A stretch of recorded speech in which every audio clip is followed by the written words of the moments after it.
by the way, mauni ang status diri karon, no? Kining padung gikan ka og CCLX, and then mo abot ka sa SRP, padung ka sa SMC side, doon ay road expansion o road widening dire. Murag dool na ni mag concrete pouring mga igsoon.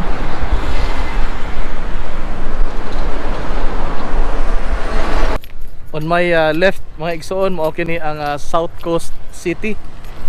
And then kining akong gibarugan, and on my right diha ibutang ang kining gitawag nila nga Mambaling South Boulevard.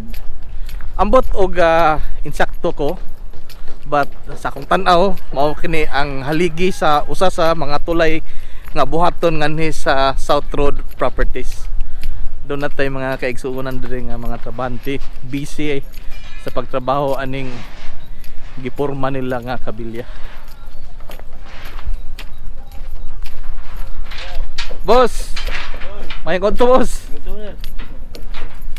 Boss, mungutan ako boss wa.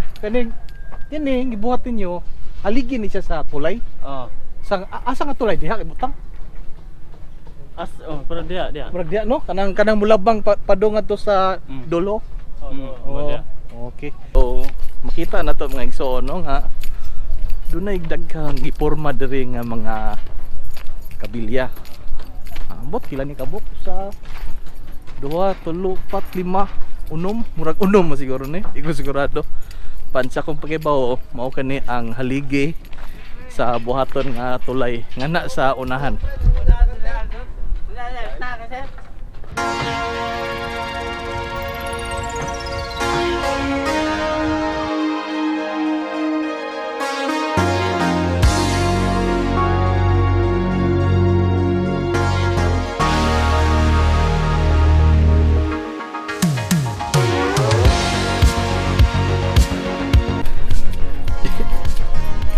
Lalim ning vlogger ka ng igsoon.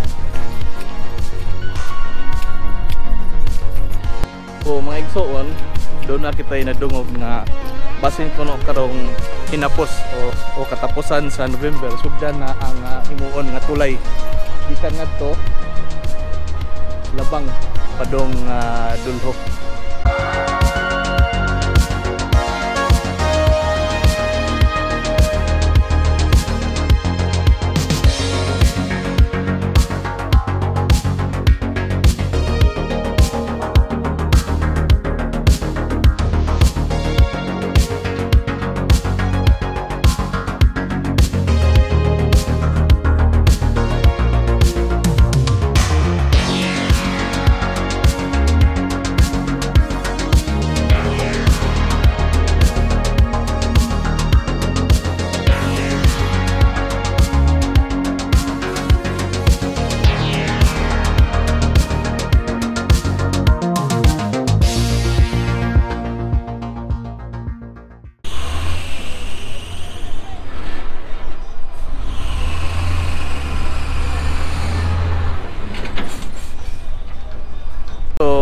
Makita na to ang mga girder sa buhaton nga tulay.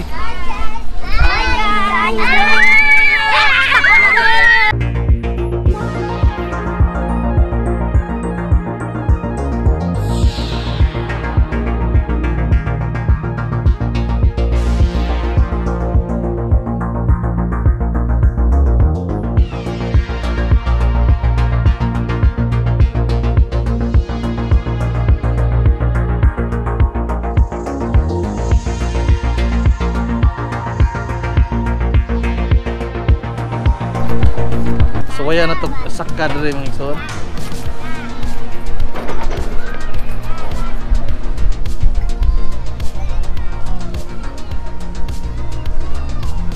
So mao na diha ang tulay nga himuon gikan para adto sa labang padong sa Espolarium dool sa Carlock nga Sabungan.